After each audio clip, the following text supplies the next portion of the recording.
Hey everybody, Mark Agnesi here for Gibson TV here in Nashville, Tennessee. Joining me today in Los Angeles, California from the band Primus, Ler LaLonde. What's going on, buddy? Not much, man. Just hanging out. How you doing? I'm doing all right. How is LA right now? It's today is like 86 degrees and it's like summertime, so it's kind of wild, you know. Besides of all the other stuff going on, it's like I miss LA, man. I do. Van Halen video here, you know. It's cold and gray here, but that's all good. Hey, man, we got some stuff to talk about. Primus has got some cool stuff coming up. Before we get to that, let's just talk about guitars and stuff for a little bit, man. When did you get the bug, man? When did you start playing? I started when I was 12. It was in middle school, and a friend of mine was like, "Hey, we're gonna go. I got tickets. We're going to a concert. We're going to see Rush." And I was like, "Cool. What's a concert? What's Rush?" Rush was your first concert? It was, yeah. So it was Rush. It was Moving Pictures tour. On the Moving Pictures tour, amazing. Yeah, so we go, and we go to the thing. We go in the arena, and it's like there's always people. It's all smoky, and there's a stage. The lights go out, and there's a show. And that show was insane. At Moving Pictures with the lights and the screens and everything. So by the end of that, it was like I was like, "Whoa, that was crazy!" And then so he's like, "Next Friday is Van Halen." I was like, "All right, I don't know what that is either, but let's go." And so, the day after that concert, I was like, "Mom, I need a guitar." Yeah. So, like, obviously, Rush and Van Halen were big. Who else were some of your guys growing up? Who were the big influences on you? Starting off, it was Van Halen, Randy Rhoads was like the thing. Angus, because we were slowly getting in, on the way to school, all our friends would have different records. And so it was AC/DC, and then, Black Sabbath, Tony Iommi was big. And then that kind of snowballed into, when we started getting into the metal scene and like trying to find all this weird music, we found the Yngwie demo. And so that was like, whoa. So I got into Yngwie, and then that led to like Uli John Roth. And then from there, kind of went to then I took like a left turn and got into, it was like I got really into the Dead Kennedys and Grateful Dead at the same time. Yeah. Now, before Primus, you were in the thrash band, right? Yeah, Possessed. The Possessed. Now, tell me a little bit, because you guys were right there in the middle of that whole Bay Area thrash thing that was going on. What can you tell me about that scene back then? That scene was, it was really cool. It was pretty wild. I was like, 14, 15 when I got in that band. It was kind of like, like most scenes, like, everyone starts bands, you go to the local club and you trying to get gigs and open for bands. And then that slowly turned into like this little community of like Exodus, and then Slayer would come up, and, Metallica, little band Metallica was around. I've heard of them. Yeah. Yeah. So, and it became this scene where it was almost like all we did was hang out and then go do the shows and then hang out. And there would be like, everyone was like together. It'd be like a party up until the show at somebody's house. Then after the show, it'd be a party up until the next show. You still in touch with all those guys? You guys obviously probably tour together occasionally and see each other. Yeah, we just did the last leg of the Slayer tour. And so Gary Holt was there, which was that scene as well. Yeah. Friends from back then. It was funny because I used the purple tour tech picks forever. It's because of Gary back when we were like 16. I was like, dude, I still got the picks. So it was great just kind of being out on tour and, kind of all the memories from I don't even want to do the math on how long ago that was. Coming up as a guitarist, is it true that you took lessons from Joe Satriani? I did. Tell me about that. What is it like sitting down for a guitar lesson with Joe? I kind of lucked into it because I just happened to go into this place and it was guitar lessons and it was Joe. For one thing, sitting 3 feet from Joe Satriani is pretty intimidating as far as at the time, the only place you would see someone play at that level was maybe if you went to a concert or bought a video or something. So to have that right in front of you and to see it for real was like, wow, this is incredible. And Joe was like, it's an anomaly in the sense of I've never seen the things I learned from him to this day. I've never really seen them anywhere. He had all these different, technique building, scales and things that were I've never seen. It was almost like Mr. Miyagi to some extent, where he put you through these things where you do these very the focus was on hitting every note clean and up and down, all the way across, all the way down, move up a fret, go across, down. And if you miss one note, go back and start all over. and go all the way up and down the neck, and backwards, every combination of your fingers. So it's all these really training skills for your fingers that were so amazing that things to this day that when I think about things I learned from, like I wouldn't be talking to you right now probably if I'd never met Joe. So I mean, you think that pretty much helped shape you a little bit as what you do now? Yeah, 100%. So many ways, as far as learning those techniques, and then at the time he had made this record that was all guitar, the drums, everything on the record was drums, and he was showing me how he did the kick drum with the tapping the pickup with the Allen wrench, and then scratching for the snare. So he was showing me all these things that I was like this isn't regular, this isn't the male bass C chord D chord, this is like it's like this thing is like a piece of wood with strings, and you can do whatever the hell you want with it. And he'd show me all these scales. It was like kind of like a lot of focus on like, well, you can play anything you want. You can make any key you want and play anything you want over it. There's no rules.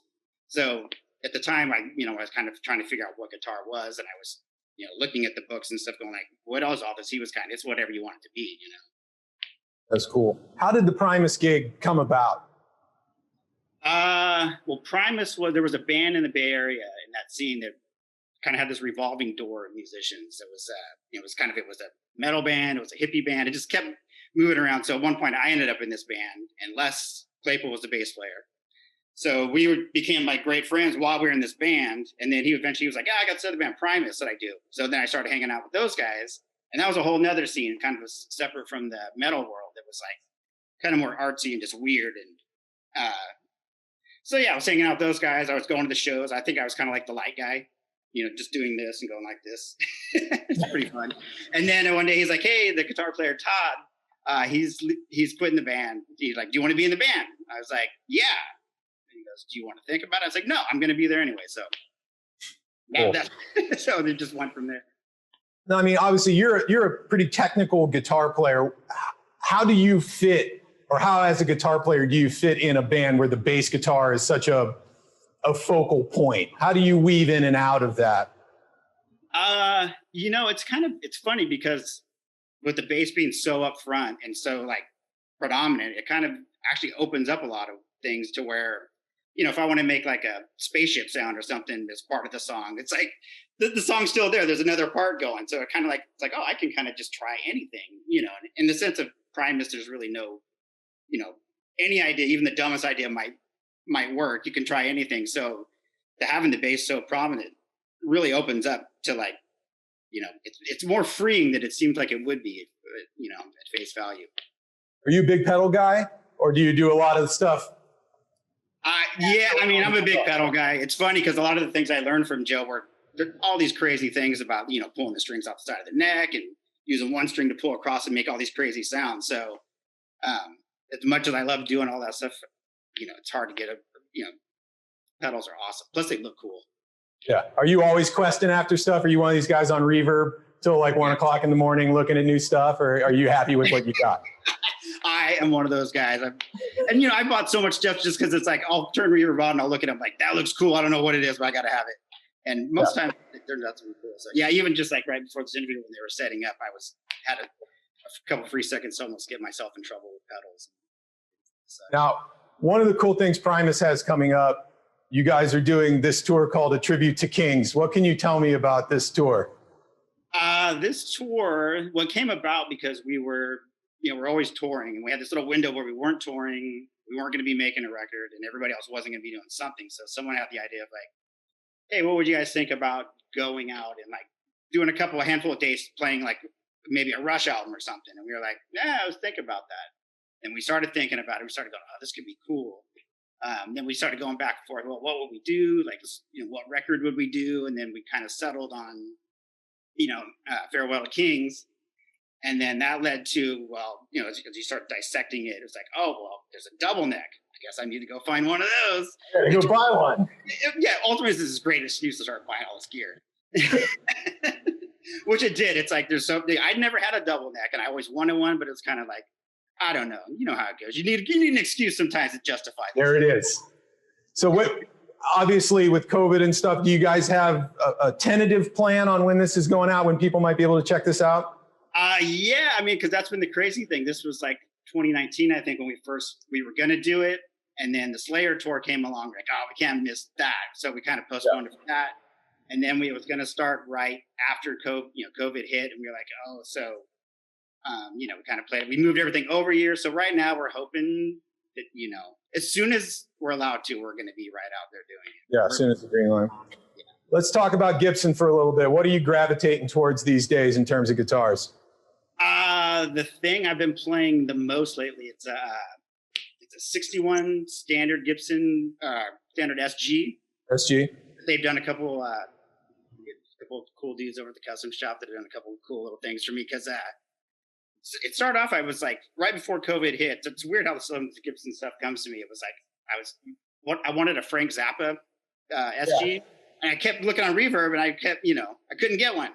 So then I was going to see if I could, maybe mod one into it. And at the same time, my friend Dean Del Rey was doing this AC/DC thing here in LA. Yep. I was like, okay, well, I need an Angus one. And then, so all this led up to me finally getting an SG, and then wanting to mod it. And then those guys eventually sent me a version of what I wanted. And, after going back and forth, it's like got the perfect neck. It's got the electronics.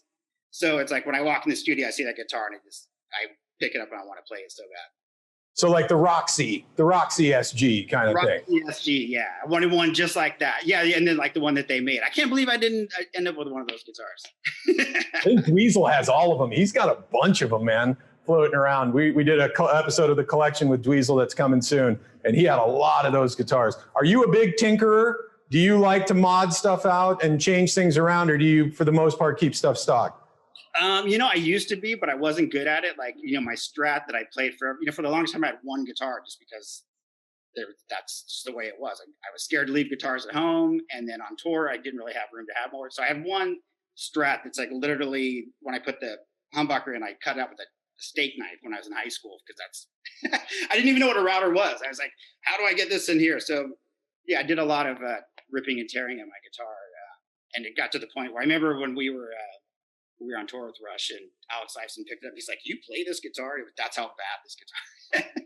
So I've given up my self-tinkering, but I try to convince other people to do some things for me. Can we expect any new Primus music coming here in the next year or so? I mean, I'm hoping so. With the COVID thing, it's so hard to really know. I mean, the one only shining thing of being stuck in the house is I've been doing a lot of writing.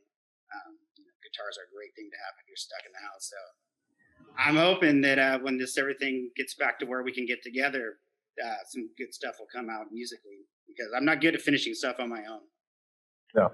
Well, a tribute to Kings, Primus playing Rush is going to be pretty incredible as soon as the green light is given. I cannot wait to go check that out. Ler, thanks for sitting down with us today, man. Hope you stay safe out there in LA, and hope to see you soon in person, buddy.